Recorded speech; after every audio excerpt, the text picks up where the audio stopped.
आईचे पहिले वाचप इजायास प्रवाद्याच्या पुस्तकांतले।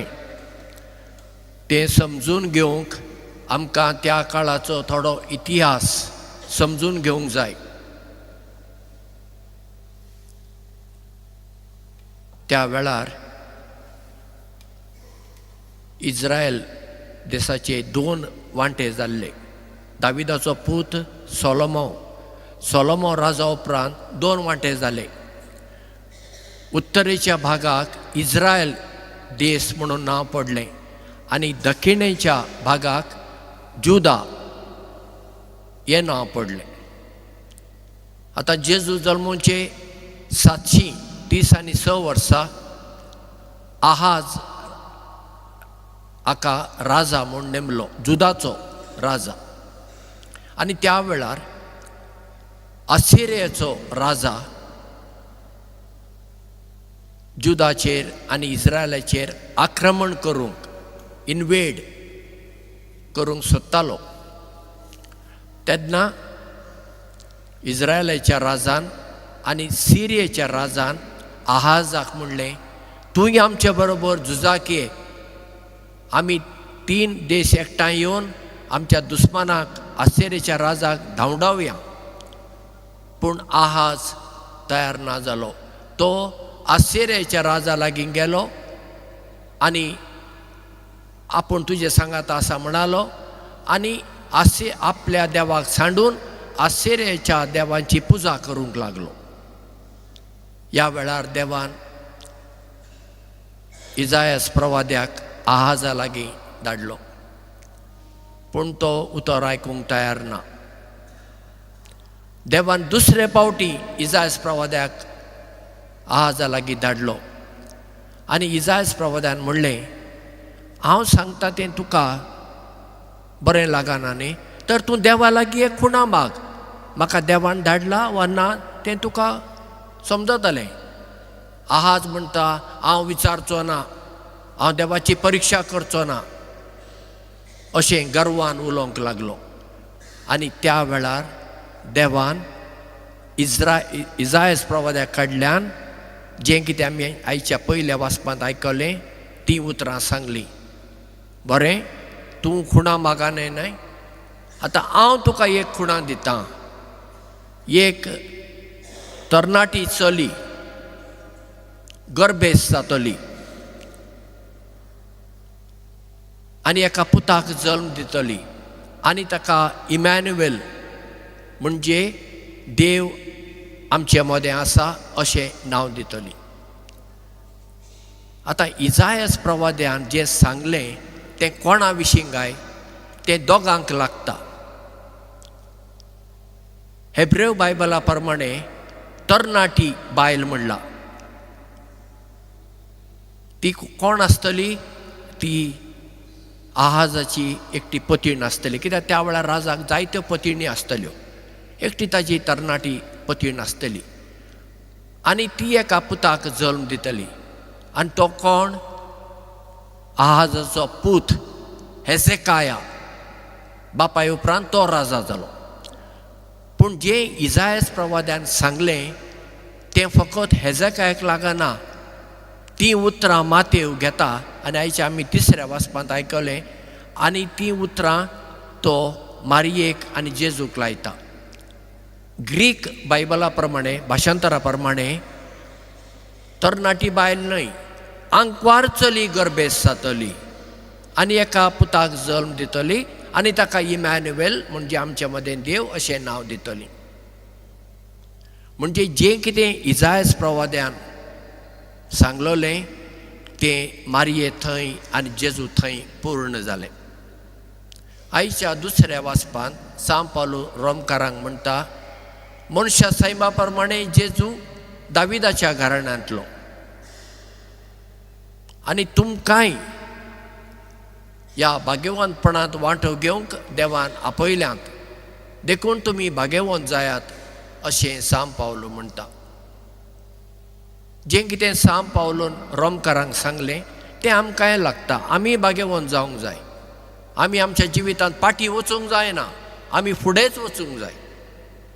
फाटीं फुडें उपकारना, फुडेंच आमी वचूंक जाय.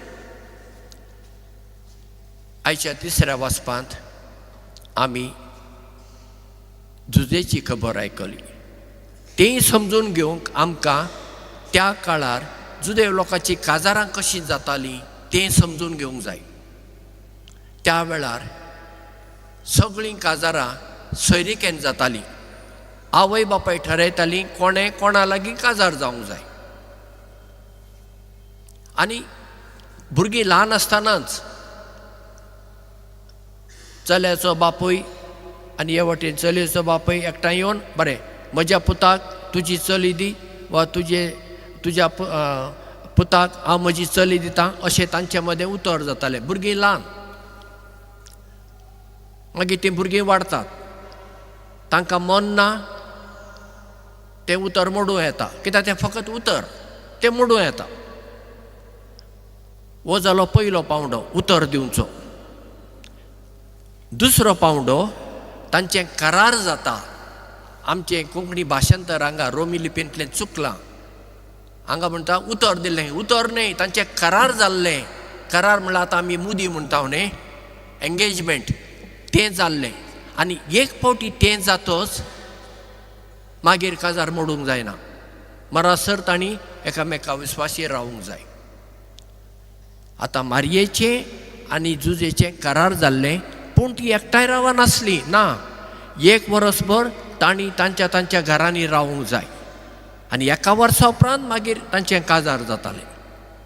7-8 दीस तांचीं काजारां, एका दिसाचें न्हय, चडशीं रातची. आतां मारयेचें आनी जुजेचें करार जाल्लें, पूण ती एकठांय जेवच्या आदींच मारिया गर्भेस जाल्ली जुजेक गमोवन आयलें. आनी वाचो म्हणटा जुजे नितिवंत मनीस आसलो. ताणें 4 चौकां मदें बोबाट करूंक जाता आसली. आनी मारयेक कितें शिक्षा मेळटा आसली जाणा, त्या काळार फातरावन मारता आसले जुदेव लोक. पूण जुजेक तें करूंक नाका आसलें. पूण ताणें चिंतलें आतां गुप्ती हांव तिका सोडून दितां.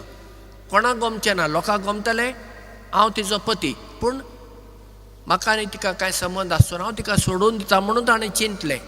आनी ह्या वेळार देवान सपनांत आपल्या दुताक धाडून जुजेक म्हणलें, जें कितें मारयेशी घडलां तें देवान येवजिल्लें, देवाचें निर्मोणें, देखून तूं तिका घे.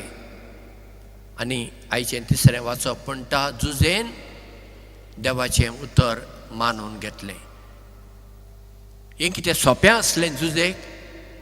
जुजे तरणाटो, कांय चडान चड 30 वर्सांचो, ताचे पेक्षा ल्हान. ह्या तरणाटे पिरायेर ताका देवदूत म्हणटा हिका तुजी पतीण म्हूण घे, पूण जें कितें तिजें सवें घडलां तें देवान येवजिलां. कोण तयार आसा हें मानून घेवंक आतांच्या काळार? तुज्या कुशव्यांत आसा तें भुरगें म्हजें न्हय अशें आमचे दादले बोबाट करचे ना? करतलेच, पूण जुजेन तें केलें ना. म्हणजे जुजेत हांवन आमी एक शिकूंक जाय तें, जेन्ना देवाची खुशी आमच्या जिवितांत आमकां देव कळीत करता, आमी देवाचे खुशेक खाल जावंक जाय. आमी जाता, आमी देवाचें उतर आयकता.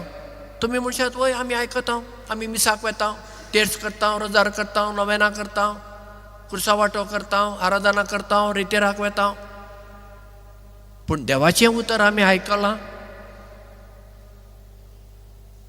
आयकलें जाल्यार आमी तें जियोंक नाका आमच्या जिवितांत. आतां देवाचें उतर आमकां खंय आयकता? आमकां आतां कितें देव सपनांत येवन सांगतलो? घडये सांगता जायत थोड्यांक, सगळ्यांक न्हय. सांगता देव कितें आमचे मुखार येवन असो उलयतलो? चडसो ना, पूण थोड्या कडेन उलयत. ना म्हणूंक जायना आमच्यान. कित्याक म्हजी आवय म्हणटाली म्हजो देव हांगासर उज्यांत आसा आनी तो म्हजे लागीं उलयता अशें तिणें बापायक म्हणलें. आनी म्हाका तें विचित्र दिसलें. पूण देव तिच्या कडेन उलयतालो ती रांदतना थंय ते लांकडां वापरून आनी त्यो मडक्यो, मातयेच्यो मडक्यो दवरून रांदतना देव तिच्या कडेन उलयलो अशें ती म्हणाली. पूण चडसो देव आमचे कडेन तसो उलयना. देव आमचे कडेन उलयता बायबलांतल्यान, पवित्र पुस्तकांतल्यान. आमच्या घरांत पवित्र पुस्तक आसा, तुमी म्हणटालात वय आसा, पूण तें आमी वाचता, नियाळटा, आनी जें कितें आमी वाचलां नियाळलां तें आमी जियेता. देवाचें उतर आमकां आयकूंक मेळटा इगर्जेन. हांगा देवाचें उतर आमी वाचता, देवाचें उतर परगडता, आमचो लोक आयकता, भोव थोडो. हेच इगर्जेन पळया, कितले फावटी आमी सांगता मिसाक आयल्यार वेळार या, बेगीन या. मीस सुरू जाताच आयल्यार मिसांत वांटो घेतल्या भशेन जावना. थोडीं येतात वाचपा जातोच, थोडीं येता कॉन्सेक्रसा वेळार, थोडीं आमच्या बापा म्हणटना, थोडीं कोमुंजां दितना येतात आनी मागीर कोमुंजांक हांव दिना. कित्याक तुवें मिसांत वांटो घेवंक ना. मिसाचे सुरवाते पासून बेसांव दिता पर्यंत हजर आसूंक जाय इगर्जेंत आनी मिसांत वांटो घेवंक जाय. फाल्यां भारताचे प्रेसिडेंटान तुमकां आपयलें कार्यावळीक राष्ट्रपती भवनांत. तुमी अर्दें वर वेळ करून पावतलीं? सोडटलीं तुमकां कोण तरी भितर? इन्विटेशन जरी आसा सोडटलीं? ना, सगळ्यांनी पयलें वचून बसूंक जाय. एकदां राष्ट्रपती भितर येतच मागीर आनी कोणेंच भितर सरूंक जायना. गव्हर्नरान, राष्ट्रपतीचे सोडा, आमचो गव्हर्नर आसा हांगा दोना पावल, ताणें तुमकां आपयलें एक कार्यावळीक आनी आपणें आसा तुमकां पर्सनल तुमचें नांव घालून. तुमी तें वेळ करून वचूं येता? ना, आदी फुडें तुमी वचचें पडटा. अरे बाबा, संवसारी मनशांक आमी इतलो मान दिता. हांव जेजू आमचो देव, सर्गा संवसाराचो राजा, ताका मान ना. आमचे मदें मान, आमी कितेंय दिसता केन्नाय यो मिसाक, कशेंय यो, मागीर आयलीं जालें खंय बसलीं, खंय हांगा पसरून मागीर वणटीक शांती दितात आमचो लोक. कितें सांगू बाबा, दुसऱ्या सांगात बसूया, एकठांय बसूया, आमी एक जावया. हें चिंतप आजून गोंयांत येवना. अशें चडशें गोंया भायर म्हाका दिश्टी पडना. हांव मुंबय थावन केरळा पर्यंत वेता कोंकणी लोकां मदें, अशें म्हाका दिश्टी पडना. लोक एकठांय बसता, मागण्यांत वांटो घेता, गायनांत वांटो घेता. हें करूंक नाका. हें केलें जाल्यारच आमी देवाचें उतर आयकलें अशें जालें ना. देवाचें उतर आमकां फकत पाद्रीन थावन मात्र न्हय, आमच्या घरांत आमचीं वडिलां आसात, तांचे थावन आमकां देवाचें उतर मेळटा. आमी आमच्या वडिलांक मान दिता, तांचें उतर तांणी सांगलें बरें आमी आयकता. जर आमी आयकना तर आमी देवाक मान दिना. आनी आमकां देवाचें उतर जायत्या वाटांनी आमकां मेळूं येता. तें खंयच्याय वाटांनी आमकां येवं, एकदां देवाचें उतर आमकां मेळटच त्या उतरा प्रमाणे आमी जिवंक आसा. ती कृपा आयच्या मिसा वेळार आमी मागुया.